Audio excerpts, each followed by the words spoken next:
ನಿಮ್ಮ ಮನ್ಯಾಗ ಕಿತ್ಲಿ ಹಣ್ಣು ತಿಂದು ಕಿತ್ಲಿ ಹಣ್ಣಿನ ಸಿಪ್ಪಿ ಇವಾಗ ಯಾಕೊಂತೀರಿ ಹೊರಗೆ? ಹಂಗಂದ್ರೆ ಹೇಳ್ಕೊಡ್ತೀನಿ ಈಗ ಒಂದು ಇದ್ರದ ಬಗ್ಗೆ. ಚಾದ ಡಬರಿಗೆ ಸಕ್ಕರೆ ಹಾಕಿಂದ ಕಿತ್ಲಿ ಹಣ್ಣಿನ ಸಿಪ್ಪಿ ಹಾಕ್ರಿ, ಜಜ್ಜಿದ ಶುಂಠಿಯನ್ನು ಹಾಕ್ರಿ, ಚಾ ಪುಡಿ ಹಾಕ್ರಿ, ಸಣ್ಣ ಕುದಿಸೋಣ.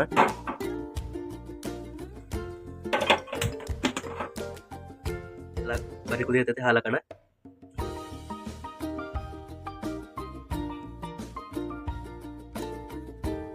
ಸೋಸಿದೆ, ಈಗ ಬಟ್ಟೆ ಹಾಕೊಳ್ಳೋಣ.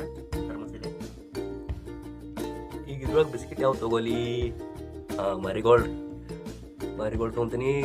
ಕಪ್ನಲ್ಲಿ ಇಡ್ತೀನಿ, ಅದು ಒಳಗೆ ಹೋಗಂಗಿಲ್ಲ, ಮುಳುಗಂಗಿಲ್ಲ ಅಂಥದ್ದು ಬೇಕು. ಬೇಡ ಬೇಡ ಬೇಡ, ಗುಡ್ಡೆ ತೊಗೊಂತೀನಿ. ಬೆಲ್ಲ ಹಾಕಿಲ್ಲ.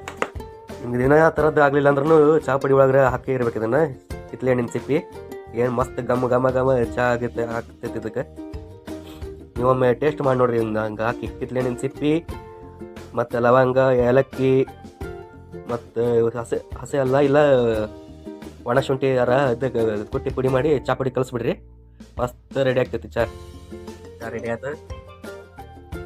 ಬಿಸ್ಕಿಟ್ ಹಿಡ್ಕೊಂಡು